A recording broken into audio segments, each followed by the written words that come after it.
أهلا ومرحبا طلابي الأعزاء. نزهة معكم.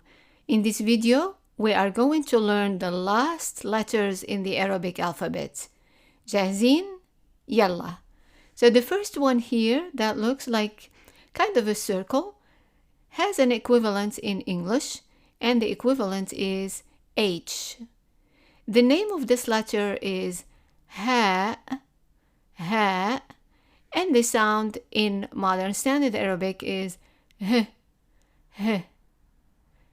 As an example, I have the word hum, hum, and that means they. The next letter here that looks like ra, but it has a circle on top. This letter here is called waaw, waaw, and the equivalent is either W or U. When it's a W, it's a consonant, and when it's U, it's a vowel. The sound of it in MSA is either W, like w sound, or U, as in a long vowel. As an example, we have here huwa, huwa, meaning he, and then suq, this is a small s, so it's a sin, suq, and this is a qaf. Remember, it's like a q, but pronounced in the back of the throat. So let's try these two. Huwa, huwa,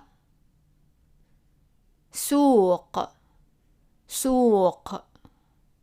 Right, so let's go to the next one. The next one here has two equivalents in English. It's either a Y when it's a consonant, or E, long E, when it's a vowel.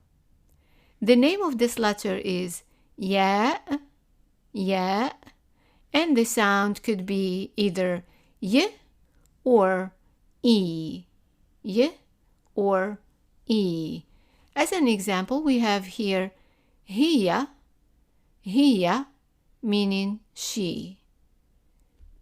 Qarib, again we have the Q, the qaf, the Q pronounced in the back of the throat. Qarib, qarib, and that means close by. Qarib. The next letter, or actually a special character, is the hamza. The hamza has an equivalent in a way that we can pronounce it as an a, u, e, or o.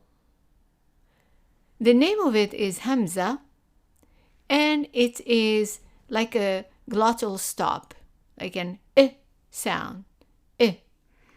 As an example, we have here akala, meaning to eat or he ate.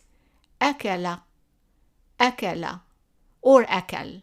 You can say akala or akal. So the hamza is what we have here.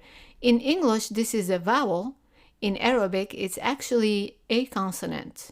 So akal, meaning to eat or he ate. I hope you enjoyed this lesson, and see you in the next video so we can have some practice tests. إلى اللقاء.